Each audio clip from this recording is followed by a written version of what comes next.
Voilà une parole qu'on aime bien dire en tant qu'enfant de Dieu, en tant que chrétien. Dieu regarde au cœur. Et cette parole suffit à annuler nos fautes, nos mauvaises actions, nos mauvaises paroles. Je ne l'ai pas fait exprès. Où Dieu comprend, où Dieu voit mon cœur. Il est vrai qu'il est écrit dans 1 Samuel 16 au verset 7. Et l'Éternel dit à Samuel, ne prends point garde à son apparence et à la hauteur de sa taille, car je l'ai rejeté. Car l'Éternel ne considère pas ce que l'homme considère. L'homme regarde à ce qui frappe les yeux, mais l'Éternel regarde au cœur.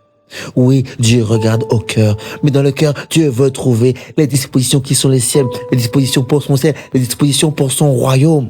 Pas les dispositions pour pécher, pour faire le mal. Pas les dispositions pour le compromis. Mais les dispositions pour quitter cette vie de souillure, de péché, d'iniquité. Voilà le cœur que Dieu recherche, que Dieu regarde. Et il ne te suffit pas de dire, Dieu regarde au cœur. Mon cœur est sincère, mon cœur est vrai. Ces paroles-là sont vides devant Dieu. Le cœur que Dieu cherche, c'est le cœur qui va venir s'humilier et reconnaître ses fautes, reconnaître ses péchés, pour s'en défaire, pour s'en séparer. Le cœur selon Dieu, c'est celui qui va aimer la parole de Dieu, pour la garder, pour la pratiquer, sans rien oublier.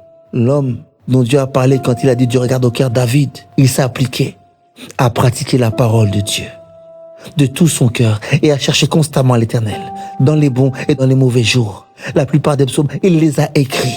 Et il parle de sa recherche de Dieu dans ses épreuves, dans ses difficultés. Mais il parle aussi des victoires que Dieu lui a accordées, des grâces qu'on lui a données. Il s'est attaché à son Dieu. Ce même David, lorsqu'il a péché avec Bathsheba, il n'a pas caché son péché, mais il s'est repenti et il a accepté la sentence de Dieu. Il n'a pas cherché d'excuses, mais il a reconnu son péché. Cette phrase-là, Dieu regarde au cœur, que ce n'est qu'une excuse. Tu n'en comprends pas le sens. Tu n'en connais pas la valeur. Un cœur selon Dieu, c'est un cœur qui va appliquer les commandements de Dieu. C'est un cœur qui va mettre en pratique sa parole. C'est pas un cœur sincère ou plein d'un prétendu amour. Celui qui aime Dieu, il garde ses commandements.